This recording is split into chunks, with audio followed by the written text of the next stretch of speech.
everyone. Thank you so much for joining me in this awesome and exclusive interview. This is your host, Crystal, and we have a very special treat for you guys today. After nearly 14 years, our guest today is here to talk about her experience voicing Ulrich Stern in the hit TV series Codelyoko. Ladies, gentlemen, and Lyoko Warriors alike, please welcome Barbara Scaff. Hi, everybody. Hi, Crystal. This is Barbara Scaff. Before we jump into Codelyoko and your role as Ulrich Stern, please tell us a little bit more about yourself and how you began your voice acting career.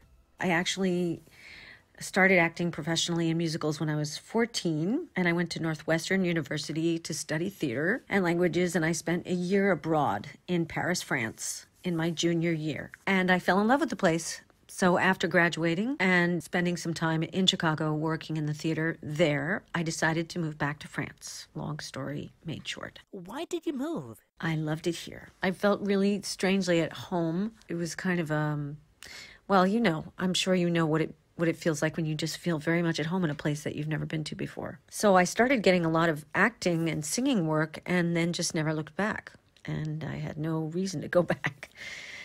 Were you already acquainted with any of the other cast members prior to being on the show? I did know most of the cast of Codelyoko before the auditions for the series, all except Chris Cavallero, who originally started in the role of Odd. I was pretty close friends already with Sharon Mann and David Gassman and Jodie Forrest, who ended up taking over the role of Sissy from Christine Flowers. And I knew Christine, and I wasn't very close with her, but they were all friends.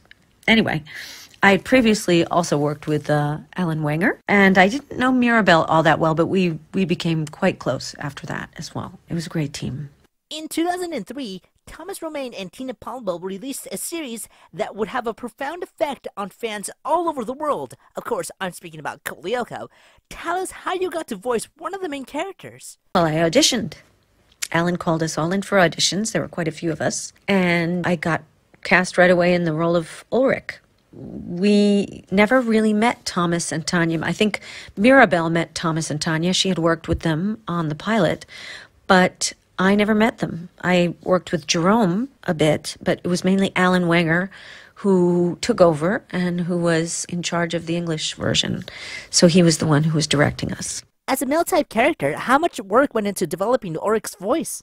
Actually, it was a hit and miss kind of situation. I just auditioned with my boy voice, and they said, well, he's a bit older, so I deepened it, and that was it. That found the voice. So not much work at all went into developing his voice. Did you and the rest of the cast record together?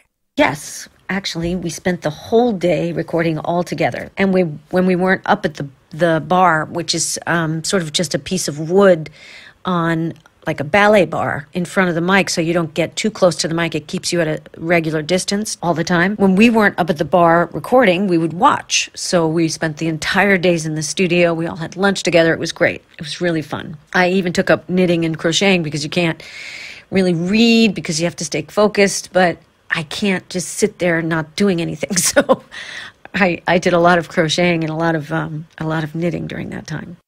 I'm curious to know, how long were the recording sessions per episode? How long were the recording sessions? Well, they lasted all day, and we tried to do three episodes in a day, which were that was a pretty big day. The series was recorded in French and English.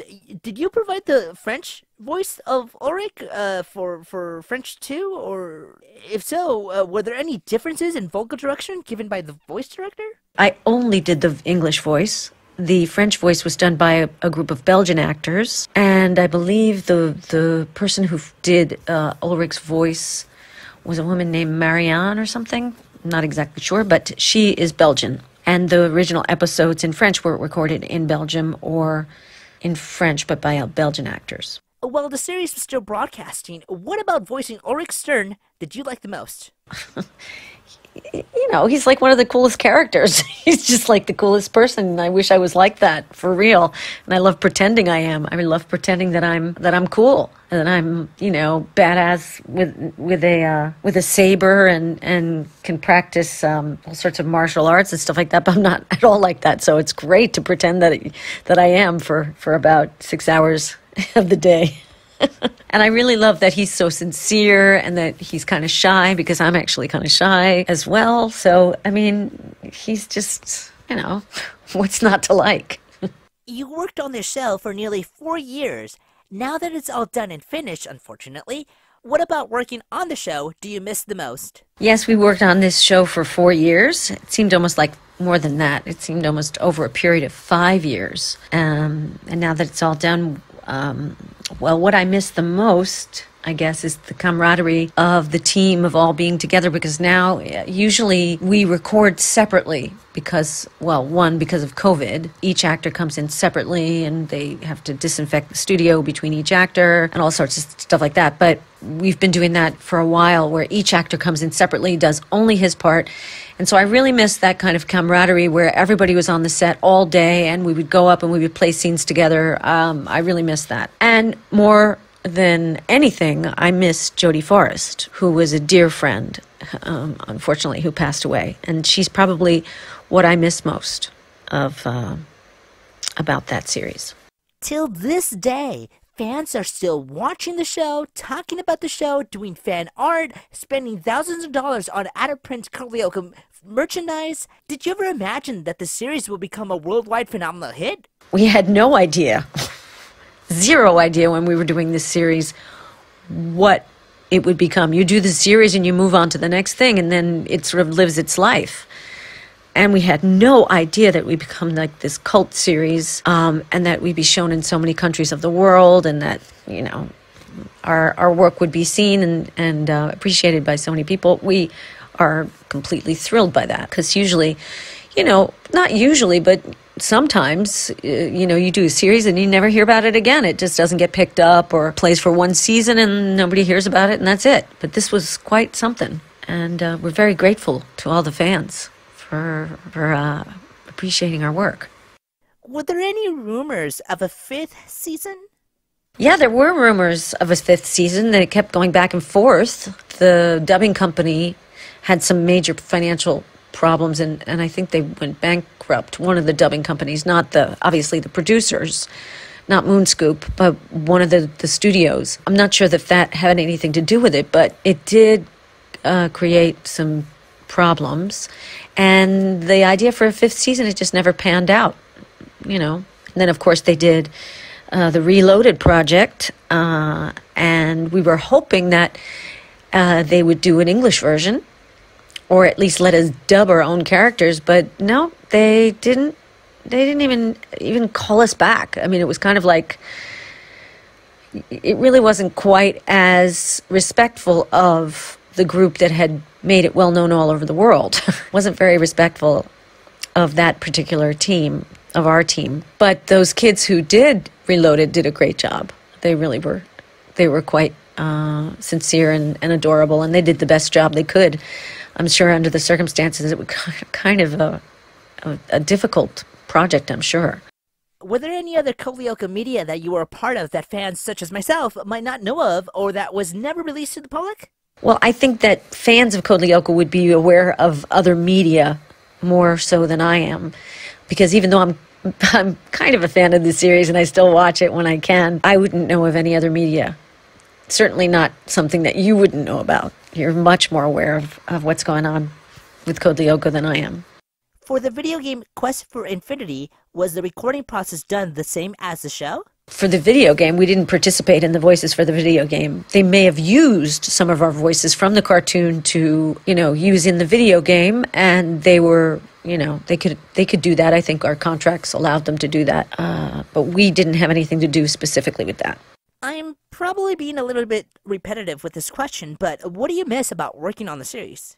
Well, we all loved the series. It was a great series. The writing was great. It was exciting. The characters were great.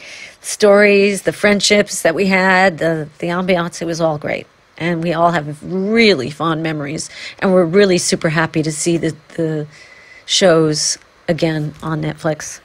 Was your involvement in the series, Codelyoko, made an impact on your personal or professional life? Not really. Professional life, certainly. I mean, the fact that we were working on the cartoon and networking and stuff, I ended up doing several other cartoons for that studio. Certainly ended up working a lot with Alan. Matthew Gatesy ended up directing, and so did David Gassman for a while. And I was cast in some of their cartoons. So you just make friends and you try out for stuff and you get cast in other stuff. I don't think that the reputation of Code Lyoko helped me specifically, or maybe it did. I don't know. Maybe people heard about it and they were more like willing to hire me. But I certainly have done a lot of other cartoons since then. Can you relate to Ulrich Stern or any other Code Lyoko character? I wish, yeah. I mean, especially just because he's shy. I hide it in different ways than he does. I hide it with a big smile. He just sort of, puts his hands in his pockets and turns away. But like I said earlier, I wish I were such a badass and such a cool guy. Any news on what Thomas and Tina are up to these days? I have no idea what Tanya and Thomas are up to these days. Moving away from Code Lyoko temporarily, what are some other projects you've been in? I worked for a long time with Luc Besson in the Arthur and the Minimoy film trilogy as a performance capture artist and some of the first voice capture for the I guess, temporary voices and stuff like that. But I did the performance capture for the roles of Miro, Mino, and a bunch of secondary characters all through the whole trilogy. And then I ended up as voice director for all the English post-sync sessions, which was fun. Got to work with Freddie Highmore and all those guys. And that led to my being recruited as a director for the Raving Rabbids, the Rabbids Invasion series. And then other things led to, so I'm directing quite a few things right now. Paprika, Family, which was on Netflix. I also do some video games. I did the role of Elliot, then Ellen Page's mother in Beyond Two Souls for Quantic Dream.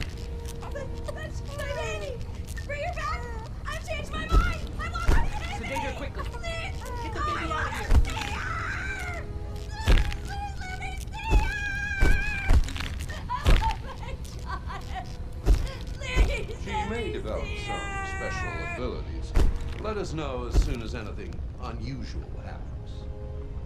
Grease the dose. Make sure she never regains consciousness. And I did the role of Chloe for Detroit Become Human, meaning the performance, the vocal performance. That's not my face. I wish it was, but it's not. Hello. Welcome to the Detroit Experience. I'm an android and I'll be your hostess. Before we begin, let's make some adjustments to optimize your experience. These language settings were detected on your console. Are they correct? Please adjust your screen settings. Thank you. Now select your profile. When this sign is displayed, please do not turn off your console.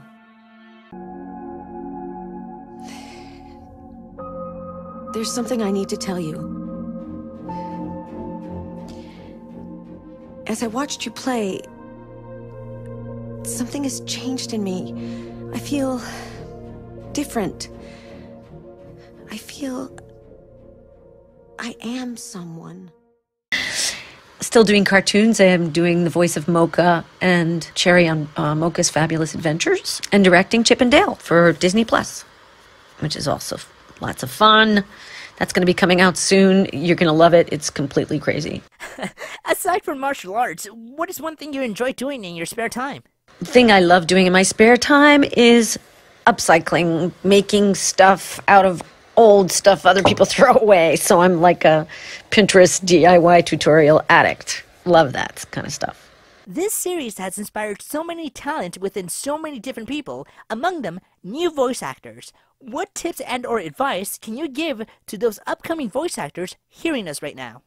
Imitate every character that you really like until you get it down. Listen back, imitate them again. Try and imitate people you see on the street. Give them a voice. Give them what you think that they would talk like. If you see a stone or a rock, think of how the rock would talk. You know what I mean? Just keep experimenting and having fun, because it's such a fun kind of improvised kind of activity. So if you're into doing that, do as much of it as you can. Record yourself, listen back, get tips from people, and keep going because it's really worth it. It's lots of fun. Unfortunately, we've almost reached the end of the interview, but before you go, can you provide us with the voice of Ulrich Stern? Ulrich, where are you? Okay. Oh, great. Looks like Xana brought out the big guns. You're wasting your time, Xana. Odd has never beaten me yet. I'm gonna knock your block off, you dumb blockhead. Impact! And we reached the end of the interview. Barbara, are there any parting words you want to say to your fans? Yes, I would love to say some things to the fans. Thank you. Thank you, thank you, thank you, and thank you for watching us, for keeping Lyoko alive, for appreciating our work, just thank you.